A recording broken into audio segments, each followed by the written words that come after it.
अब देखता हूँ तेरा पेट कैसे नहीं भरता। गेंदा सेठ आराम से फिर से भोजन करने लगा, मगर अब वो धीरे धीरे भोजन कर रहा था और यमराज को यही बात सबसे ज्यादा विचलित कर रही थी। तभी यमराज के कानों में चित्रगुप्त की आवाज टकराई। यमराज, इसने आपको मूर्ख बना दिया है। कितनी बार कहा है आपको कि अपने काम पर ज्यादा ध्यान दीजिए, न कि इस बात पर कि यम है हम। अरे, पृथ्वी लोक पर इस भुक्कड़ का पेट कोई नहीं भरवा सकता, और आप यहाँ का भी सारा भोजन ले गए। सभी अप्सराएं भूखी बैठी हुई हैं। तो फिर तुम ही बताओ चित्रगुप्त, मैं इस सिचुएशन में क्या करूं? मैंने इसे वचन दिया है, मैं तो फंस चुका हूं। अरे, वचन के बाद में ईश्वर से क्षमा मांग लेना, इसकी भोजन करते ही प्राण खींच लो। शायद तुम सही कहते हो, मुझे इस मनुष्य ने मूर्ख बना दिया है। इसे इसकी सजा जरूर मिलेगी, क्योंकि शायद ये अभी तक नहीं जानता कि यम है हम। इतना कहकर यमराज ने जैसे ही अपने गदे से गेंदा सेठ के प्राण खींचने की कोशिश की, तभी यमराज का गदा उल्टा ही यमराज के सर पर पड़ गया। ये कैसे संभव हो सकता है? ऐसा पहली बार हुआ है कि मेरा गदा मेरे ही सर पर पड़ गया। यमराज क्रोधित होकर गेंदा सेठ की ओर देखकर बोले, मुझे बता मूर्ख मनुष्य, तेरे प्राण मैं क्यों नहीं खींच पा रहा हूँ?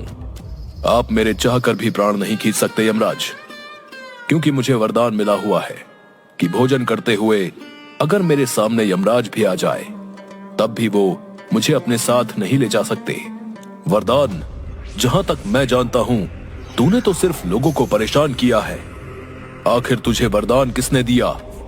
एक साधु ने मुझे वरदान दिया है। आखिर वो साधु तुझे वरदान देने वाला होता कौन है?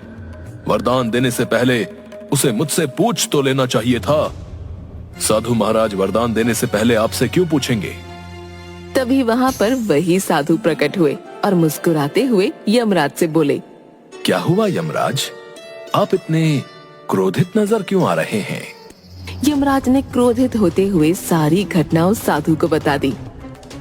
आपको कुछ गलत फहमी हो गई है यमराज। गेंदा सेठ की आयु अभी इस वक्त 50 वर्ष है, जबकि ईश्वर ने इसकी आयु 100 वर्ष लिखी है। ऐसे कैसे संभव हो सकता है? मेरे पास चित्रगुप्त का दिया हुआ लेटर है, ये देखिए। मुझे लगता है कि आप इस लेटर को स्वयं देखिए। यमराज ने जैसे ही उस लेटर को देखा तो उसमें गेंदा की आयु 100 वर्ष लिखी हुई थी। जब मैं पृथ्वी पर आया था तब तो इसकी आयु 50 वर्ष लिखी हुई थी। हाँ, लेकिन जब मैंने इसे वरदान दिया तब ईश्वर ने इसकी आयु के 50 वर्ष और बढ़ा दिए। शायद चित्रगुप्त लिखना भूल गए। ठीक है गेंदा सेठ, अभी तो मैं जाता हूँ, लेकिन 50 वर्ष बाद मैं जरूर आऊंगा, और उसके बाद मैं तेरी बातों में नहीं आऊंगा। वो सब तो बहुत बात की बात है यमराज, लेकिन आप जो भोजन लेकर आए हैं वो बहुत ही स्वादिष्ट है। इतना स्वादिष्ट भोजन तो मैंने पृथ्वी लोक में भी नहीं खाया। क्या आप थोड़ा सा भोजन और ला सकते हैं? गेंदा सेठ की बात सुनकर यमराज क्रोधित हुए और वहां से गायब हो गए, साथ ही साथ साधु भी। जो भी हो, इतना तो मुझे पता लग गया है कि दूसरों की सहायता जरूर करनी चाहिए। आज सुबह मैंने साधु महाराज की सहायता की और देखो कितना अधिक मुझे भोजन खाने को मिला।